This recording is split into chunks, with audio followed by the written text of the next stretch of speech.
Great, hello everybody. Okay, welcome to my channel. If you're new here, hi. If you are returning, hola, good to have you back. Sharon, this video is for you. Sharon had asked if I would look at the astrology for the question regarding Alberta separation. So before we pop into this one, because this is one of those stickier places politically, everybody has an opinion about this. House rules are, because this channel is neither left-leaning or right-leaning, I read for everybody on everything. I don't need to agree with you. I don't need to inject myself into stuff. Because of that, there's a plethora of people here that are from varying political spectrums. So please just be respectful. We're doing the old school. We're kicking it old school and doing I'm going to respectfully agree to disagree. Respectfully. Should you choose not to be respectful to the people in this space, I'll just use the ban hammer. And then you just won't exist here anymore. So just be nice. I want you here, so be nice.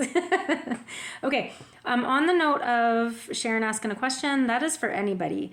You don't need to live in Alberta, ask a question. I do prefer Canadian politics because that's what I'm trying to learn to read. But if you're stateside and you want me to read on something down there too, or if you're over in Australia or whatever, I'll read, I'll try, I'll give her a go. Just pop your comment down about whether you would like a tarot, kipper, or astrological reading, and I'll get on that for you. Okay. If you don't know what kipper is just a system of reading. It's a divination system. It's like tarot, but it's relational based. It's really good for looking at like business relationships and politics. There was another deck out there that was like specifically for politics, but it cost like $120. I was like, I'm not doing that. I love my cards, but I like them when they're around like, the cheaper ranges. Okay. So, on to Sharon's question. Here we go, Alberta separation. So for those of you that are interested in the question, but you don't want to have to sit through all the astrology for it, I'm going to just quickly do an overview. And then I am going to go through and just show some of the charting, just so that people can see. But I'm not sure that the charting, Sharon, let me know how you feel about whether I showed enough chart. If you want more charting on the next question, I'll make sure that I show more. If this is good, let me know. I will adjust as necessary. Okay, the dates that I looked at, I went May 24th, 2025, so this coming week. That is the new moon. That new moon then goes until, the energy of that will last until September 1st, 2025, so I looked at that. I also looked at the eclipse on February 13th, 2026, because that's a pretty significant, that's usually is important to bigger things that are coming, and it usually sets the stage for the next however long, depends on the eclipse and how long the eclipse is. And then my last date that I looked at was April 12th, 2028. So I did look 3 years future forward. Didn't really want to go much past that. I might take a look to see at the end of this, I can pull the charting just to see, depending on how long this video is. But so that was what I looked for. I also did a Placidus chart for Alberta, as well as a Davison chart for Alberta and Canada. A regular chart, and I did a synastry as well. A Davison chart, though, is where you take two charts and you mash them together, and it becomes one entity, and then you place the transits over top of it. I just think it's a better reflection of what's happening inside the relationship regarding what the sky is reflecting back. And I do think it's more indicative of how Canada is structured and set up. We are not our own independent little island out here. No province is. We're part of a greater nation. So we have a relationship within a structure. So that's where the Davison charts are really handy. All right, let's get into the overall view, the overview of it, and then I'll jump into the charting a little bit more and kind of show you where I'm seeing stuff. So the long and the short of it, separation of Alberta from Canada, I don't see separation happening. I don't see us becoming the 51st state, and I don't see us becoming our own nation apart from Canada. I don't see that. I do see, though, here's what I do see. Old systems are going to face significant tension and pressure to change. They need to change. Individuals and small groups begin to press for a better path forward that works best in the sphere of their existence. Albertans' desire for sovereignty, as well as the individual's desire of Alberta's, like individual Albertans, sparks conversations of autonomy within the current system. But again, remember, they want that system broken down. There are a lot of issues that are going to be highlighted from now until 2028 that revolve around shared resources, family, so provincial connections, and a sense of belonging and belonging together. There's communication regarding new ways forward, but it's very impulsive energy. And then we also have regards concerning the tangible space of, like, essentially being here in Canada and whether we actually want to move. What I didn't see that would indicate a breakup is a weak Venus. So I would need to see that Venus with Mars, Rahu, Saturn, or I would need to see it in a difficult aspect to a transiting Venus through a natal Venus. I also need to see a lot of things in the 8th, 12th, 1st, 5th, 7th, and 11th houses regarding those difficult transits for a breakup to be indicative. And I need to see that 30-degree mark be activated within those spaces, those houses, and those aspects and those transits. I'm not seeing that. It gets close, but I'm not seeing that. So as of 2028, there will not be separation. We will not be going anywhere. That's not what's going to happen. However, as of the 24th, I'd like to show you this. So next week. All right, so that's the overview. If you're wondering, are we going to separate by 2028? It's not there yet. There is potential that it could after that, but probably not. I will take a quick peek before we leave, though, if I've got time. So the 24th, so next week, we have a transit happening that highlights, so the 10th house is public image and career. It's reputation, how you're seen in the greater population in the public space. There is a conjunction happening here into the 7th house, which is our personal one-on-one relationships, as well as open enemies. That goes down into the 4th house. Our 4th house is our family house. That is Alberta. That is how we all get along. That is me and Sharon, because I'm pretty sure she's from Alberta as well. And so that's her and I. We're family. We live here. This is our home. Alberta's our house. We're siblings. We live in it together.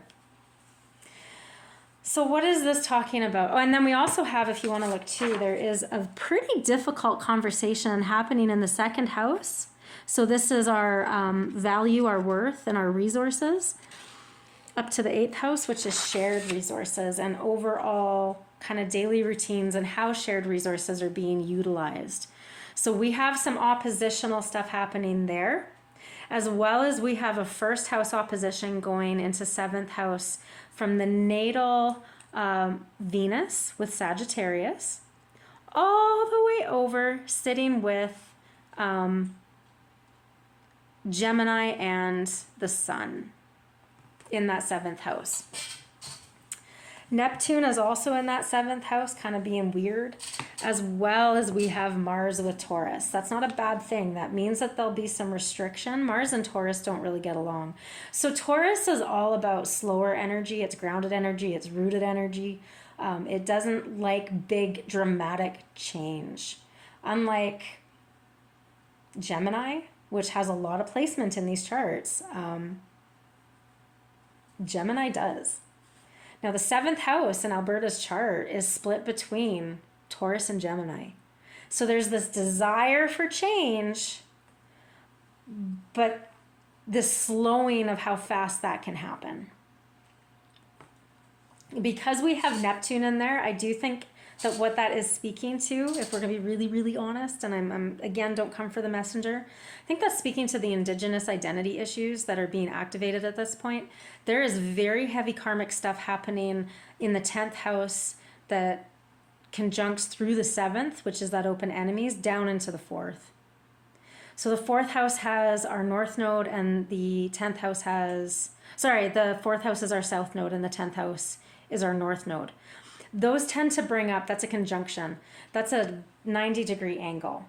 So you have options with a conjunction. Unlike a square is just a box that's like a rubber box that you throw a bunch of rubber balls in as hard as you can, and they all bounce around and hit each other. And then hopefully by the end of that, it's kind of like whatever happens in Fight Club stays at Fight Club. Like we don't talk about Fight Club. It's like that. There's no getting out of it. But with a conjunction, you actually have the ability to get out of it. So you're walking along, you're making all of your decisions, all of your karma. Okay, this could be past life karma. This could also be historical karma. So when we talk about our Indigenous peoples, the talk about taking Alberta out of Canada, to them resonates in exactly the same way as having their land taken away again. They're hearing the same thing. So it's all of that buildup of that karma and the lessons. And you've got two options. You can come through, hit this corner, and bounce all the way back and not learn the lesson, which means that none of that karma dissipates out. And so now you're rebuilding on top of what's already there. And that's really tough. Or you can come bounding through, la la la.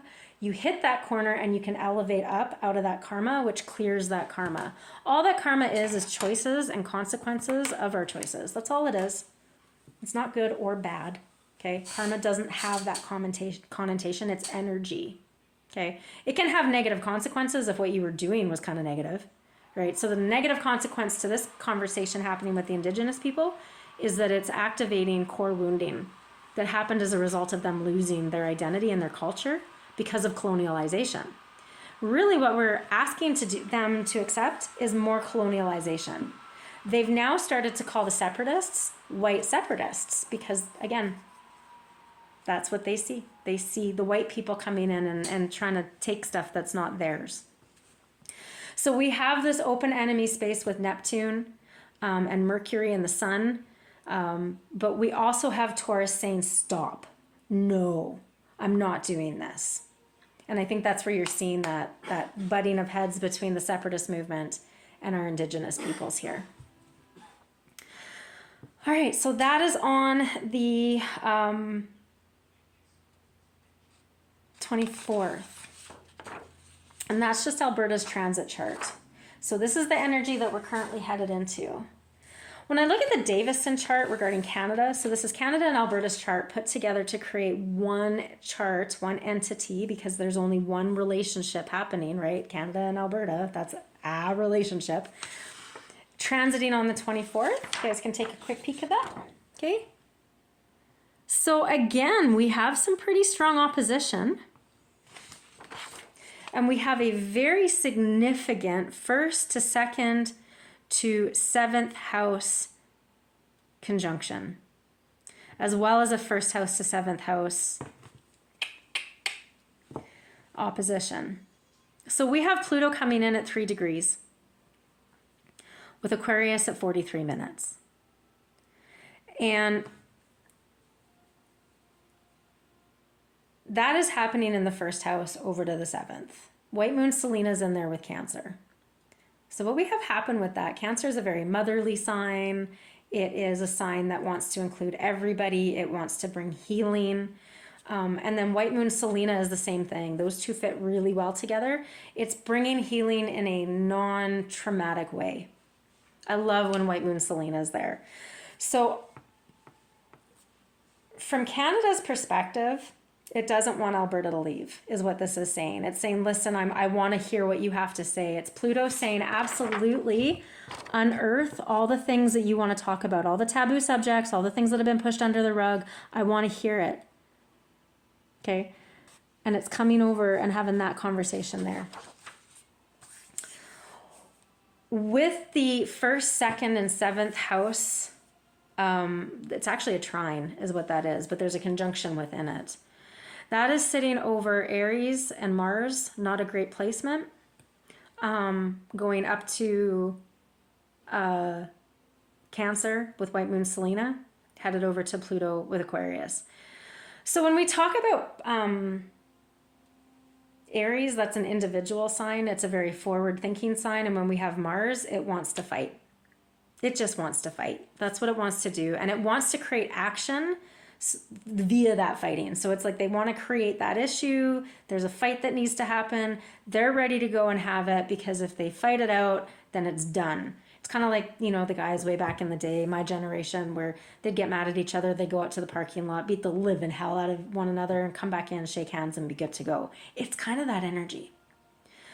So we definitely have, and then a very difficult aspect happening from Neptune all the way up to the descendant in Virgo.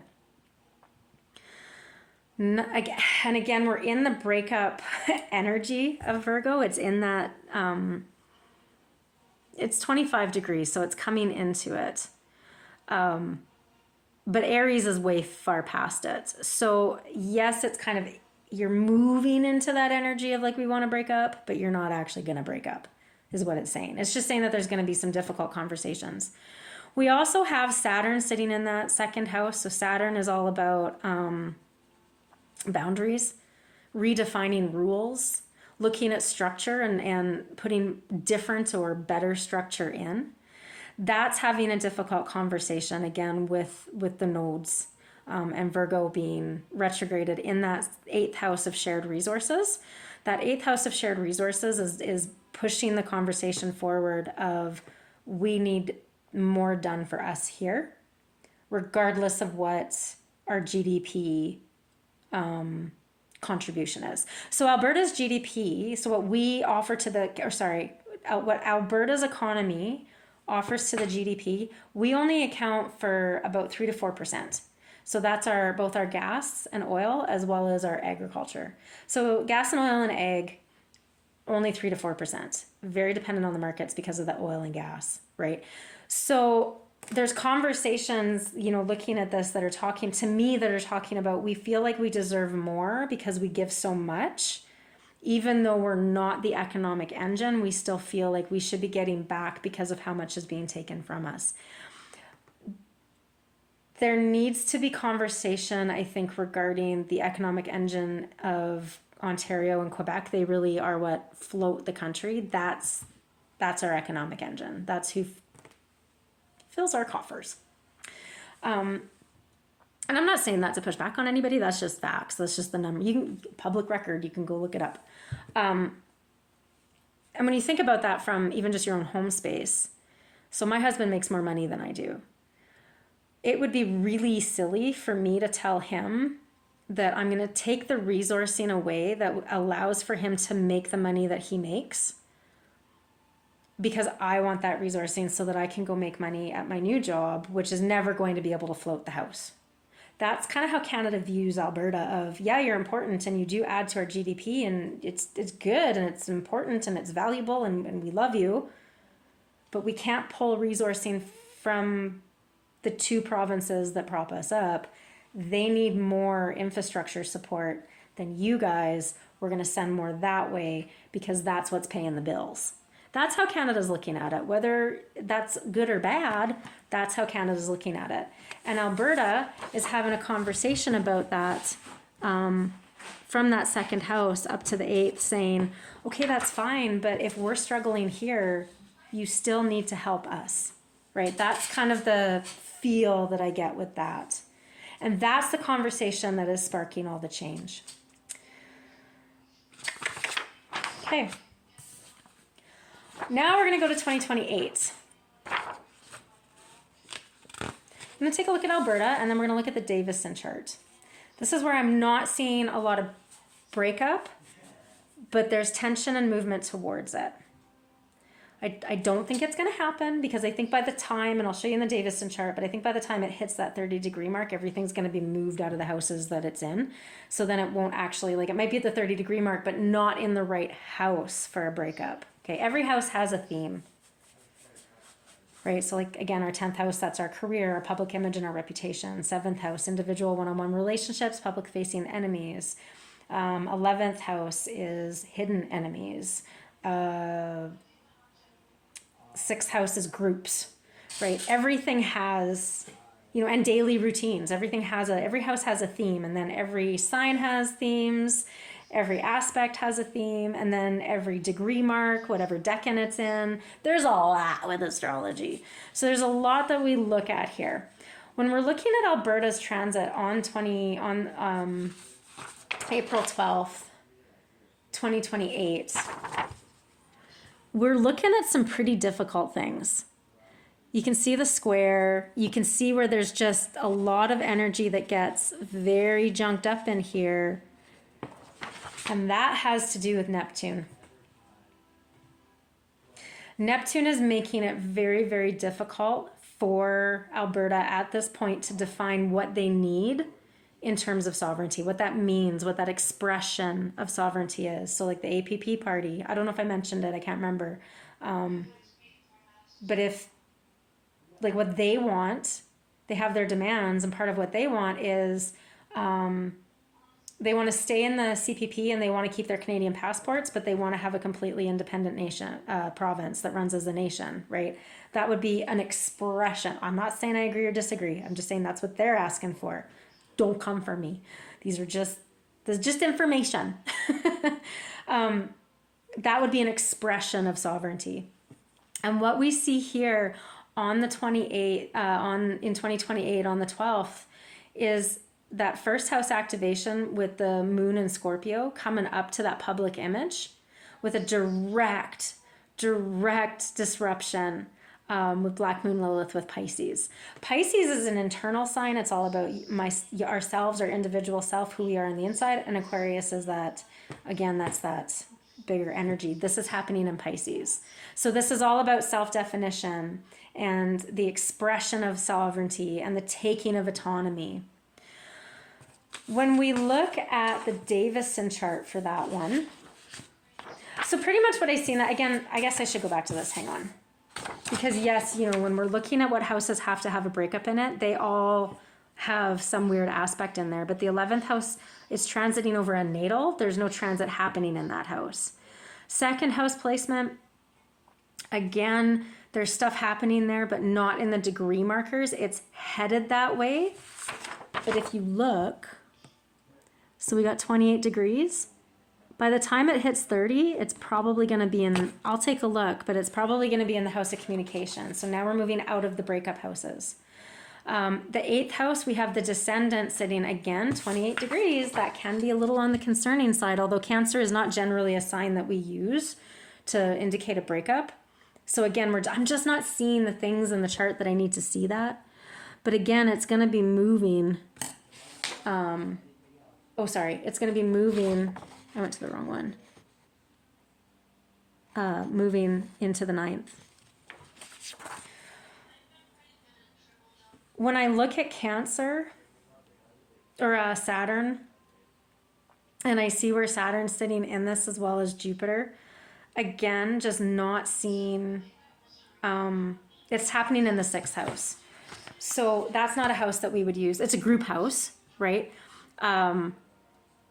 There is boundaries, Chiron's in there as well in that 6th house, coming over top, that's just transited over top of White Moon Selena at that 29 degree mark, right?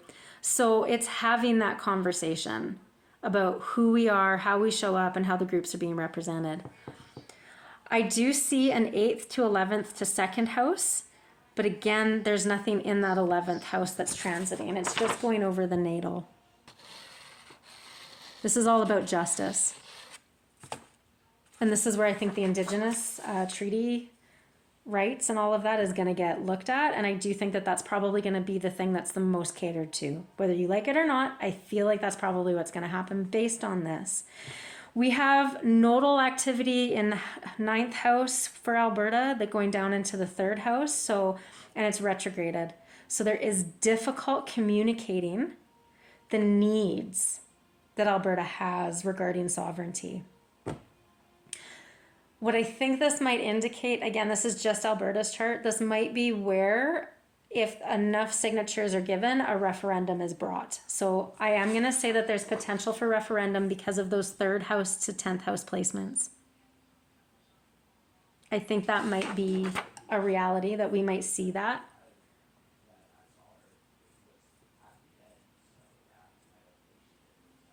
as well as 7th, 3rd to 7th house. And again, that 10th to 4th. Jupiter's in the 10th with Virgo that's retrograded. So again, there's an expansive space there regarding public facing reputation and career. So that's where I think that possibly that might be the referendum. I do think that there's a potential for that to happen. Okay, let's go over to the Davison for the 28th, just to take a quick peek. Again, looking for breakup energy. Some of it is getting kind of close. We have in, sorry, where was it? First house, we have the North Node sitting with Virgo, with Capricorn, retrograded at 28 degrees. So remember, 30 is where we start going, ruh-roh. It's getting close to that. And there is a potential because it's right at the beginning. It's just coming in. It still has all of this way to go. So there's a chance that when it hits 30, it'll still be in here. But when we look at where that's headed, there's a sextile that happens with the Pluto's portion of that. But when we look at the nodes and where the nodes are headed, the other node will be moving by the time it gets to 28, or sorry, 30, it'll be in the 7th house. So that's where I think you're going to see the conversations happening around what does sovereignty look like within the structure of Canada. We're not leaving, but we want a better represented relationship. We want the relationship to better acknowledge the autonomy and the sovereignty of ourselves. We also have a 10th to 4th house placement in Gemini. We do have Neptune in there. Neptune is very nebulous, and that's why I say that I think, as well as with Mars, I just think that that's where we're seeing that lack of ability to really define sovereignty.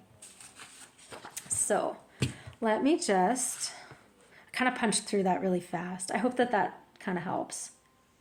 There's also Saturn. So Aries is sitting at 54 minutes and Saturn's sitting at 29 degrees in the 3rd house. So again, restriction and boundaries within communication. Chiron is still sitting at 30 degrees in the 3rd house. At 3 degrees in the 3rd house at 30 minutes Taurus. So again, it's tempered conversation and boundaries surrounding conversation and what you need to be speaking and what you don't need to be speaking. There's still a very impulsive energy within that. Anytime Aries gets into the 3rd house, it's big communication, because Aries just, I'm an Aries sun, that's my zodiac. I'm a Virgo rising with a Pisces moon. I actually love my placements. I think it makes me a really tempered person, to be honest, because like my Virgo wants to have, so that's how you express yourself outwardly. That's how you allow the world to see you. It's sort of the mask that you wear to the outward world. So I like to be organized and pragmatic. I like to be fair. I also, the shadow side of Virgo is I like things to be perfect if they're not perfect. Like I've done this video a gazillion times and I just kept stopping it because I'm like, right? We can get stuck in a little bit of an OCD perfectionist space. That's the shadow side to Virgo. But we tend to be a fairly warm, engaging sign for an outward expression. And we're curious. We like to know why. That's a really big thing for people with a Virgo placement that has influence in their life. Having a Pisces moon, Pisces is, your moon is your emotions, how you experience your emotions, how you filter your emotions, how deep you go into your emotions. If I had Capricorn for a moon, I'd probably be a psychopath. They don't feel. I'm just joking. If you're a Capricorn moon, that's not fair to say to them. But Capricorn, like that's a very, like they're even more black and white, right? They would rather be cognitively aware rather than empathically aware. Pisces, empathically aware. We go deep. It's like the Mariana's Trench of emotion. Not intimidated by it at all. We're good with it. But what that does, and then Aries is the house that rules my 7th house, so my relationship, which is where my moon is. So what that does for me is I can be very forward thinking. Aries wants to always be actionable. It's the first sign. It wants to be first out of the gate. It wants to bring good ideas. It wants to be doing. So I'm very goal oriented. I'm very results oriented. I like to complete things, but I can get a little bit rammy because that's what Aries is. My Virgo helps to, when I need to have the fire of Aries, but I need it to be structured, that's what my Virgo rising does.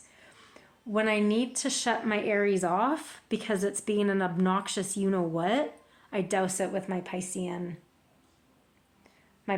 waters. I pretty much look at myself and go, how would that make somebody feel? How is that making you feel? Is this serving you? Because if it's not serving you, you need to stop it. Right? That's Pisces going, it's the therapist in the room going, and how did that make you feel? And what do you think you could do next time? Right? Like Pisces is the therapist. And it's very internal. So like that's, right? So when you have, in this chart, we have Capricorn in this Davison chart.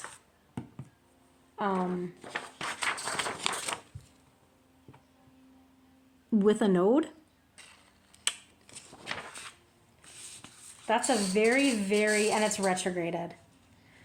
So that with Pisces on the other side in the 7th house with the North node, it's going from this emotionally shut down space, or this emotion, I guess I shouldn't say emotionally shut down. It's going from a space where your core identity and how you feel about that has been really almost sociopathic. It's been mean. It hasn't considered others, to then looking inward and going, what do I need so that I can include others? And that's what that Pluto in Aquarius is saying. So with the Davison chart, what that means is when we see all this stuff happen, and these transits are coming around and it's pushing in on some of the natal planets, it means that Canada and Alberta are having a very nebulous conversation surrounding what sovereignty looks like, with Alberta not being able to actually express that out in a way that works for everybody. But they're trying.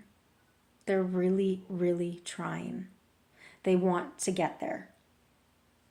So as of the 28th, I think what we're looking at is either this is when a referendum hits, or there's significant events that happen. I think it's referendum, because we have Lilith with Pisces that goes over to the 4th and up into a retrograded Capricorn on a natal node.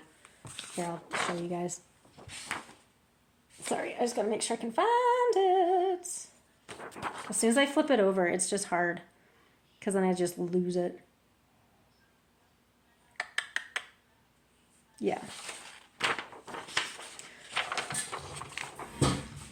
So, yeah, it's this kind of thing happening where it's 4th, 7th, 10th. We kind of have, there's two different things happening in there.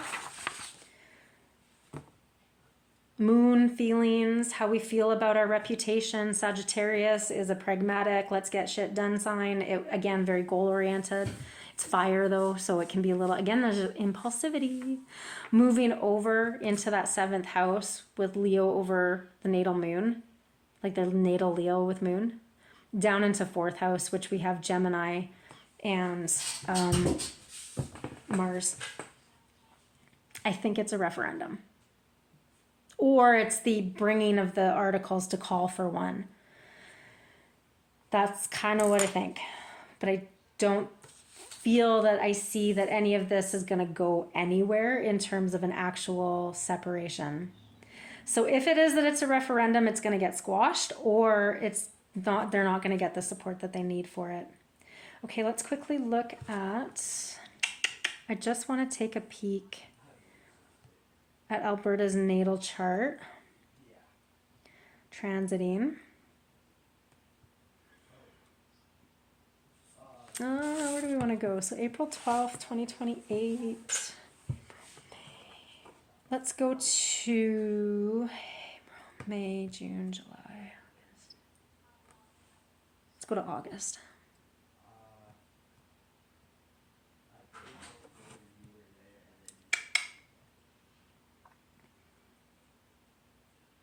We'll go about halfway through the month. We'll take a peek. I'll see what I can see.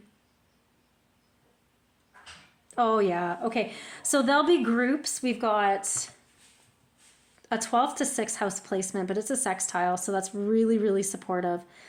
And then again,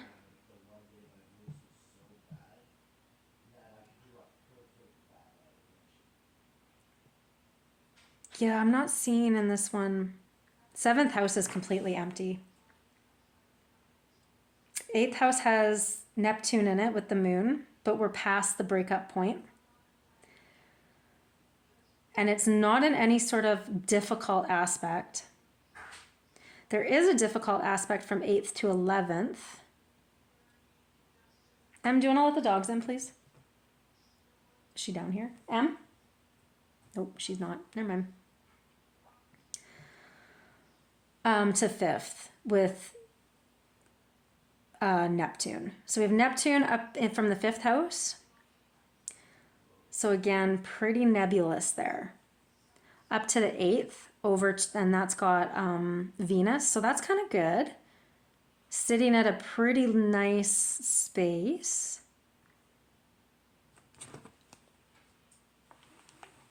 Can you see it? Oh, I'm sorry, guys. I should have printed it out.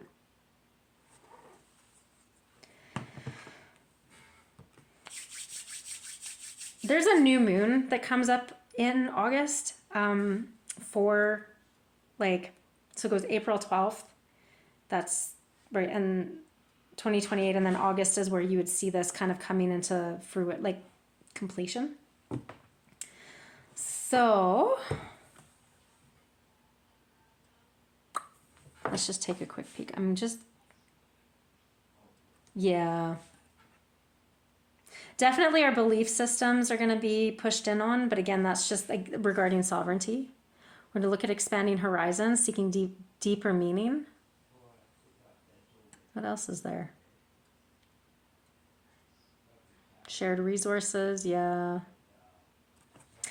I just don't think that there's going to be, I don't think we're going anywhere, just looking at it. The only thing that is kind of concerning is that transit of Mars in Cancer in the 8th house. You're either going to get like a surge of energy or potential conflict. Yeah. Okay. I'm not seeing anything in this chart that's like making me think breakup energy. Difficult conversations. Redefining oneself. Alberta's gonna have to redefine oneself. That's going to have to happen. And Canada's gonna have to compromise, and that's gonna be hard. I think it'll happen though, because like I said, old systems facing significant tension.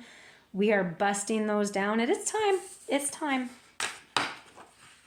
We're in that space of energetic shifting. So no, I don't think Canada's separating, and we're not becoming Alberta, and not becoming the 51st state. I think it's going to be a tumultuous 3 to 4 years. I do think that there's either, like I said, either some kind of a referendum or a conversation about a referendum. I see a lot of Indigenous activity in this chart of them really leading the conversation with this and really causing a lot of disruption in it. You know, they're not, especially right now with, you know, in 2028 in April there, you know, you've got Gemini and Uranus coming over top of Pluto and Gemini in the natal chart, right? So like it's supported energy in positive ways. It could go the other way though. So it kind of depends on the choice making that happens and how effectively communication between both sides is going to be. I see a lot of positive communication in 2028. And so that's where I really think that this is just going to be conversations regarding sovereignty and autonomy within Confederation. I don't think we're leaving. So I hope that kind of explains how I got that. I struggle to explain astrology. I'm sorry. I do struggle with it. With the explanation, because there's just so much. It's a lot. All right. Well, you guys take care. Be nice. If you're a separatist and this upset you, that's okay. Don't be mean about it. That's not okay. And don't come for the messenger. Just got asked to look at it. Sharon just wanted me to look at it. And don't go after Sharon either. I don't know what her political leanings on, and Sharon don't need to be sharing nothing about her political leanings. So don't be going after anybody. So I hope that's helpful. I'll keep an eye on it. We'll see where it's going energetically. They're certainly shifting, guys. Alberta's not gonna be the same come the end of 2028. I would even say probably 2030. There might be some significant shifting that happens as well. I think by that point we'll have a pretty good idea. But this is going to take time. So, all right. Take care, guys. Bye.